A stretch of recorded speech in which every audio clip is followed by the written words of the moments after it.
அகிலேஷ் யாதவ் உள்ளிட்டவர்களுக்கெல்லாம் நீட்டினுடைய பிரச்சனைகள் ஆரம்பத்திலிருந்தே தெரியாதா என்பது கேள்வியாக எழலாம். ஆனால் இப்போதாவது அவர்கள் அங்கு இருக்கக்கூடிய வெகு மக்களின் நலன் காப்பதற்காக பேச தொடங்கி இருக்கிறார்களே என்பது வடக்கு வெர்சஸ் தெற்கு என்பதில் வெர்சஸ் என்பதற்கு பதிலாக மற்றும் தெற்கு என்று வடக்கோடு சேர்ந்து தெற்கு எதற்காக ஒருங்கிணைய வேண்டும், அரசியலமைப்பு சட்டம் எப்படி பிரதான பேசுபொருளாக மாறும் என்பது நமக்கு ஆச்சரியமாக இருக்கலாம். அம்பேத்கர் எழுதி தந்த அந்த அரசியலமைப்பு சட்டத்தையே இவர்கள் நீக்கப் போகிறார்களாம் என்பது பெரும் அதிர்ச்சியை தந்திருக்கிறது. நீட் என்பது அடிப்படையில் சமூக நீதிக்கு எதிரானதாக, அடிப்படையிலேயே விளிம்பு நிலை மக்களுக்கு எல்லாம் எதிரானதாக, அடிப்படையிலேயே பெண்களுக்கு எதிரானதாக, மருத்துவ கட்டமைப்பை உடைத்து போட வல்லதாக இருக்கிறது. இந்த வீடியோவை உங்களுக்கு வழங்குபவர்கள் பேசஸ் pay, secure digital payments with multiple features and great success rate. NEET ஏன் வேண்டாம் என்பது குறித்து தமிழ்நாட்டிற்கு ஆரம்பத்திலிருந்தே ஒரு தெளிவான பார்வை என்பது இருந்து கொண்டே இருக்கிறது. அதற்கு காரணம் தமிழ்நாட்டினுடைய நாம் பேசுகின்ற சமூக நீதி அரசியல், நாம் பேசுகின்ற திராவிட மாடல், நாம் பேசுகின்ற அனைத்து மக்களுக்குமான ஆட்சி என்பதில் தொடங்கி பல்வேறு காரணிகள் தமிழ்நாட்டில் ஏன் நீட் வேண்டாம் என்பதற்கு இன்றைக்கும் எளிய மக்களாலும் கூட காரணத்தை விளக்கி சொல்ல முடியும். ஆனால் வடக்கில் இருக்கக்கூடிய ஒவ்வொரு மாநிலத்திலும் இந்த தீ பற்றி கொள்ளுவதற்கு ஒரு நீண்ட காலத்தை எடுத்துக்கொண்டிருக்கிறது. நாம் ஆரம்பத்திலிருந்தே பேசிய விஷயங்களை இப்போது ஒவ்வொரு மாநிலமும் ஒவ்வொரு பார்வையிலிருந்து ஒவ்வொருவராக பேச தொடங்கி இருக்கிறார்கள்.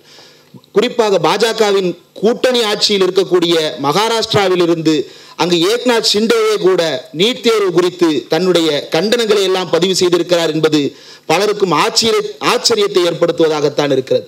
உத்தரப்பிரதேசத்திலிருந்து அகிலேஷ் யாதவ் உள்ளிட்டோர் இப்போது நீட் வேண்டாம் என்று பேச தொடங்கி இருக்கிறார்கள்.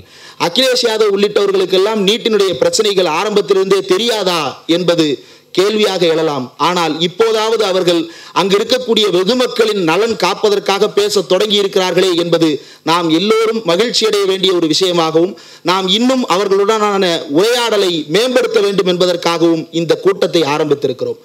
ஏற்கனவே இதே அரங்கில் திரு நவீன்குமார் அவர்களோடு நாம் வடக்கு வெர்சஸ் தெற்கு என்பதில் வெர்சஸ் என்பதற்கு பதிலாக மற்றும் தெற்கு என்று வடக்கோடு சேர்ந்து தெற்கு எதற்காக ஒருங்கிணைய வேண்டும், என்ன காரணங்களை நாம் இந்த சமூகத்திற்கு வடக்கும் தெற்குமாக சேர்ந்து முன்வைக்கப் போகிறோம் என்பது குறித்து தெளிவான ஒரு உரையாடலை அப்போது செய்திருந்தோம். அந்த உரையாடலில் அவர் குறிப்பிட்ட பல்வேறு விஷயங்கள் உத்தரப்பிரதேசத்தினுடைய தேர்தல் களத்தில் எதிரொலித்ததை எல்லாம் நாம் பார்த்திருந்தோம். உத்தரப்பிரதேச தேர்தல் களத்தில் நாம் ஆச்சரியப்படத்தக்க வகையில் அரசியலமைப்பு சட்டம் பிரதான பேசுபொருளாக மாறியிருக்கிறது. அரசியலமைப்பு சட்டம் எப்படி பிரதான பேசுபொருளாக மாறும் என்பது நமக்கு ஆச்சரியமாக இருக்கலாம். ஆனால் மிகப்பெரிய அளவில் தலித் மக்கள் வாழ்ந்து கொண்டிருக்கக்கூடிய உத்தரப்பிரதேசத்தில் அம்பேத்கரை தங்களுடைய நேச நாயகனாக, தங்களை எல்லாம் காக்க வந்த ரட்சகனாக கருதி கொண்டிருக்கக்கூடிய ஒரு மக்கள் கூட்டத்திற்கு அம்பேத்கர் எழுதி தந்த அந்த அரசியலமைப்பு சட்டத்தையே இவர்கள் நீக்கப் போகிறார்களாம் என்பது பெரும் அதிர்ச்சியை தந்திருக்கிறது. அந்த அதிர்ச்சியினுடைய விளைவு இப்போது தேர்தலில் யோகி ஆதித்யநாத்தினுடைய பிஜேபி அரசாங்கமே மிகப்பெரிய பின்னடைவை சந்தித்திருப்பதையும் பார்க்கிறோம். அப்போது இந்த காரணங்கள் எல்லாம் ஒன்று சேர்ந்ததன் விளைவாகத்தான் அகிலேஷ் யாதவுக்கும் கூட ஒரு நம்பிக்கை வருகிறது இதை பேசலாம் என்பதற்காக, அல்லது வேறு சில காரணங்களும் கூட, அரசியல் காரணங்களும் கூட இதில் இருக்கலாம். இதையெல்லாம் வடக்கோடு நாம் தொடர்ந்து உரையாட வேண்டும் என்பதை முன்னிட்டுத்தான் வடக்கிடம் நாம் என்ன உரையாட போகிறோம். நீட்டில் முறைகேடு என்று பேசிக் கொண்டிருக்கிறார்கள். நீட்டில் தேர்வுத்தாள் கசிந்து விட்டது, வினாத்தாளை எழுதி முடிப்பதற்கு முன்பாகவே வெவ்வேறு காரணங்களை சொல்லி என்னென்னவோ உள்ளுக்குள் தில்லுமுள்ளுகள் எல்லாம் நடந்திருக்கிறது, ஆள்மாறாட்டம் நடந்திருக்கிறது. அந்த மையத்தினுடைய இன்விஜிலேட்டரை கைப்பற்றி அவர் மூலமா அந்த மாணவர்களுக்கு போய் ஆன்சர் ஷீட்டை கொடுக்கறதுல இருந்து, ஆன்சர் ஷீட்டை எழுதி கொடுத்துட்டு போனதுக்கு பிறகு சரியான ஆன்சரை மாற்றி வைக்கிறது அல்லது ஆன்சர் ஷீட்டை மாற்றி வைக்கிறதுன்னு பல்வேறு முறைகேடுகள் அதில் அடுக்கடுக்காக சொல்லப்படுகின்றன. இந்த முறைகேடுகளை எல்லாம் களைய வேண்டும் என்று இப்போது பேச தொடங்கி இருக்கிறார்கள்.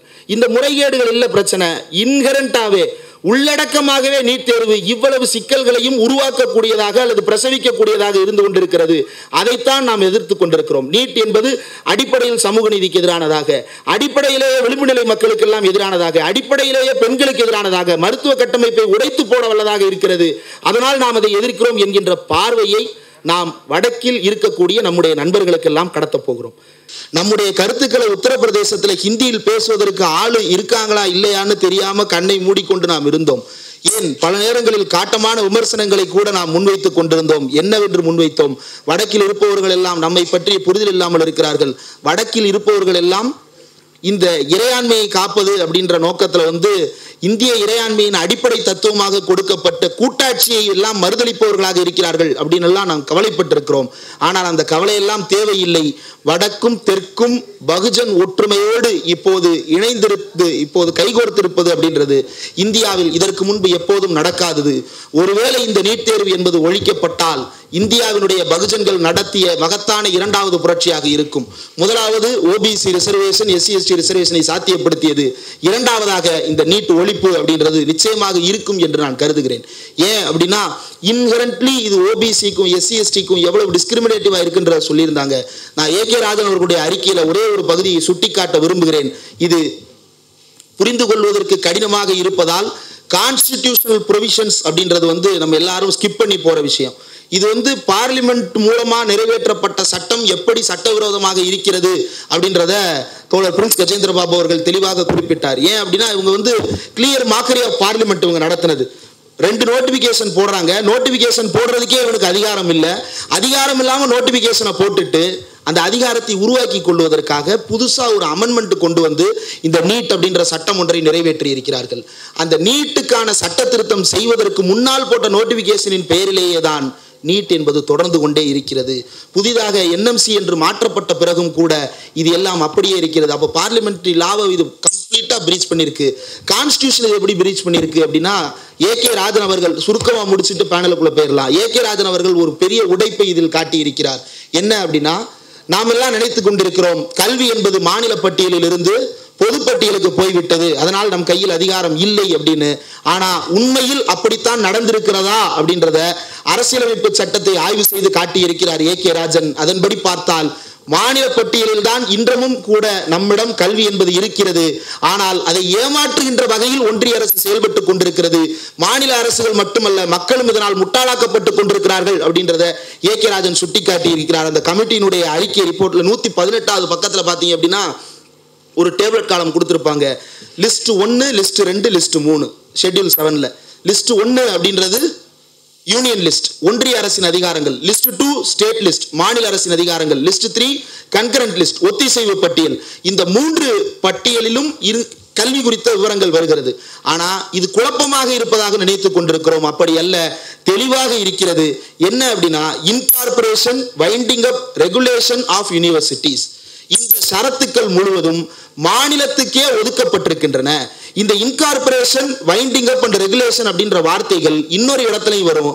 அது ஒன்றிய பட்டியல்ல என்ட்ரி 44ல என்ன கொடுத்திருப்பாங்கன்னா எக்ஸப்ட் யூனிவர்சிட்டிஸ், யூனிவர்சிட்டி தவிர மற்ற ட்ரேடிங் யூனிட்ஸை எஸ்டாப்ளிஷ் பண்ணிக்கலாம் அப்படின்றதா ஒன்றிய அரசுக்கான அதிகாரம். யூனிவர்சிட்டி எஸ்டாப்ளிஷ் பண்றதுக்கு ஒன்றிய அரசுக்கு அதிகாரமே கிடையாது. ஒரு யூனிவர்சிட்டியை எஸ்டாப்ளிஷ் பண்றதுக்கே அதிகாரம் இல்லாத ஒருத்தன் யூனிவர்சிட்டிக்கான ஸ்டாண்டர்டை எப்படி செட் பண்ண முடியும்? யூனிவர்சிட்டியை செட் பண்ணவே அதிகாரம் இல்லாத ஒருத்தனுக்கு யூனிவர்சிட்டியோட ஸ்டாண்டர்டை செட் பண்றதுக்கான அதிகாரம் எப்படி சேரும்? ஆக ஸ்டாண்டர்டை செட் பண்றது அப்படின்றது குறித்து நாம் பேசிக் கொண்டிருக்கின்ற விஷயங்கள் எல்லாம் எதில் வருகிறது அப்படின்னா முழுக்க முழுக்க மாநிலம் சார்ந்து வருகிறது. ஸ்டாண்டர்ட் அப்படின்ற வார்த்தையை பிடித்துக் கொண்டு ஒன்றிய அரசு கான்ஸ்டிடியூஷனை அபியூஸ் பண்ணிட்டு இருக்கு.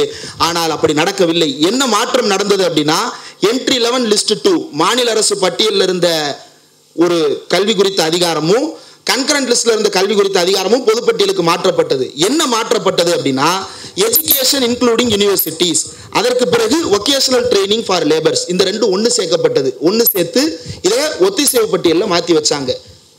அப்போ நீங்க யோசிக்கலாம் அதான் யூனிவர்சிட்டிஸ் அப்படின்றத இதுல மாத்தி இருக்காங்களே அப்படின்னு. ஆனா என்ட்ரி 44 லிஸ்ட் 1 மாறவே இல்லை.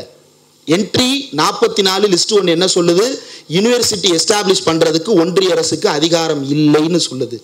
அப்போ அதிகாரம் இல்லாத ஒன்றை வைத்துக்கொண்டு இவர்கள் ஆடுகின்ற இந்த ஆட்டத்துக்கு விரைவில் முற்றுப்புள்ளி வைக்க வேண்டும். இந்த வீடியோ உங்களுக்கு பிடிச்சிருந்தா லைக் பண்ணுங்க, ஷேர் பண்ணுங்க, கமெண்ட் பண்ணுங்க. மறக்காம OH தமிழ் சேனலுக்கு சப்ஸ்கிரைப் பண்ணுங்க.